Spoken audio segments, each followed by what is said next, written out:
everyone, here's the Book Chemist once again. Today I'm reviewing Prophet's Song by Paul Lynch, his latest novel and the winner of the 2023 Booker Prize.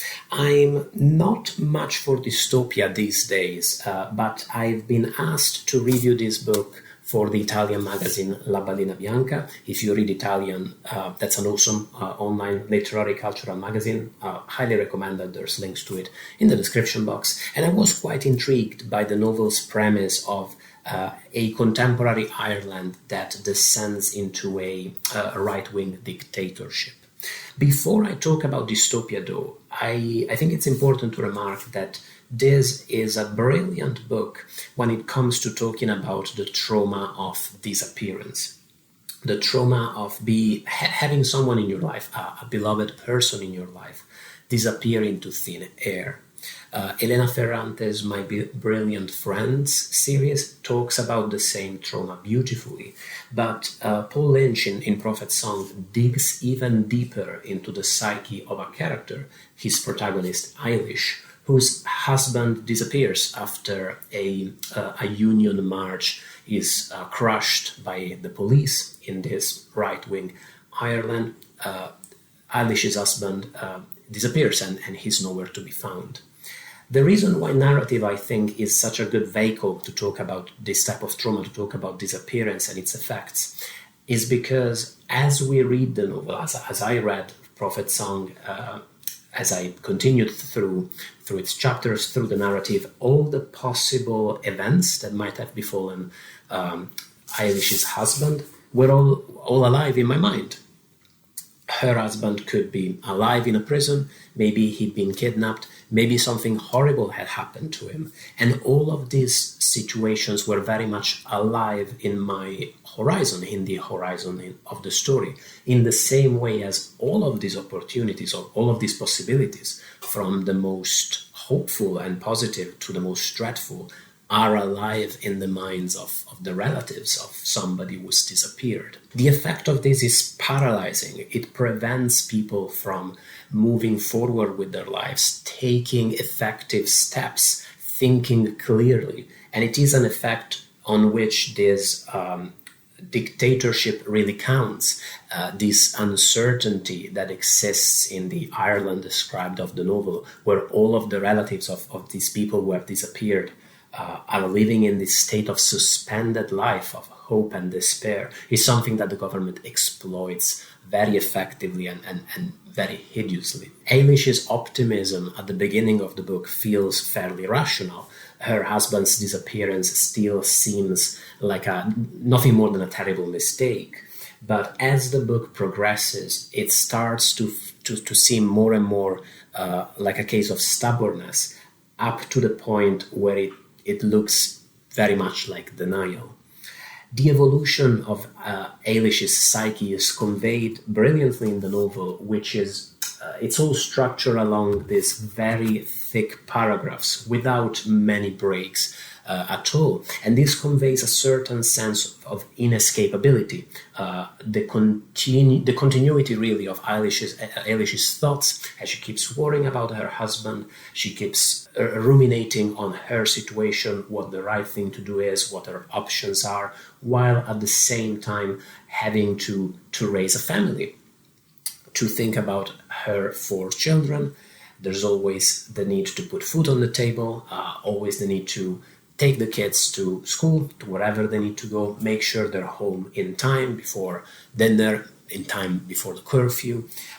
The inescapability of all these concerns, all these terrible and mundane difficulties is conveyed really brilliantly throughout the narrative style. Precisely because of these 3 factors, because of its concern with the quotidian, the everyday, the banal really in the protagonist's life, because of the paralyzing effect of the disappearance that gives the novel its incipit, and because of its straightforward blocking narrative style. The novel's probably most astonishing feat, really, I think, is how seamlessly it manages to convey its characters from a state of almost normality in the first page of the book to a situation of incomparable tragedy.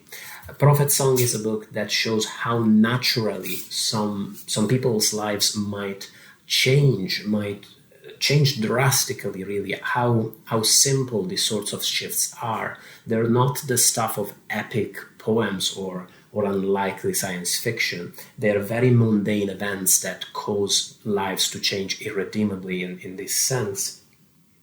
And it shows how normality is inescapable, even in these extreme situations. In what I think is the most significant reflection in the book, which occurs quite late in the novel, we have a long passage about the illusion and at the same time necessity of free will and independent action, combined basically within the same breath, with a complaint about a teenager who just won't stop playing his loud techno music from his phone. Is history a list of people who didn't know when to run away from a situation?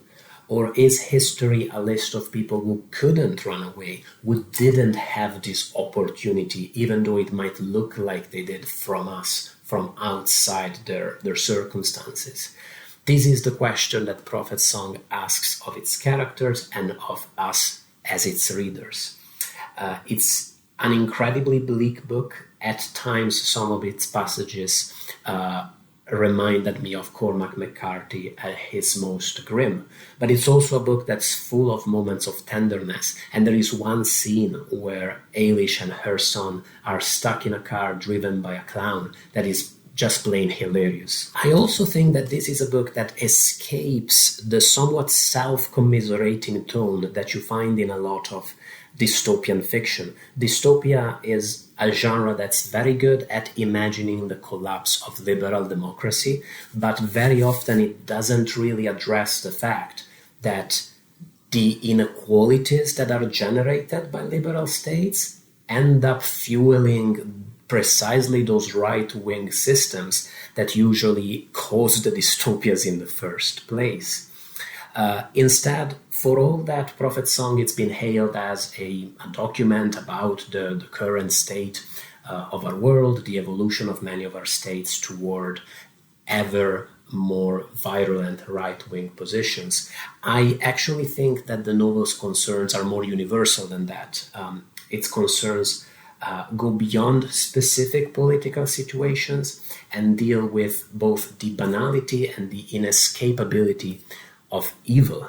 To put it differently, this isn't so much a book that reminds us that dystopias can happen here where we are.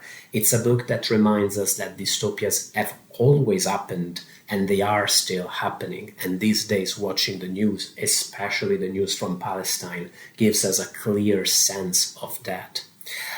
It's a book that reminds us that the people who live through these dystopias, through these historical tragedies, are very much people like us with the same concerns, the same problems, the same issues, quotidian, simple issues to deal with.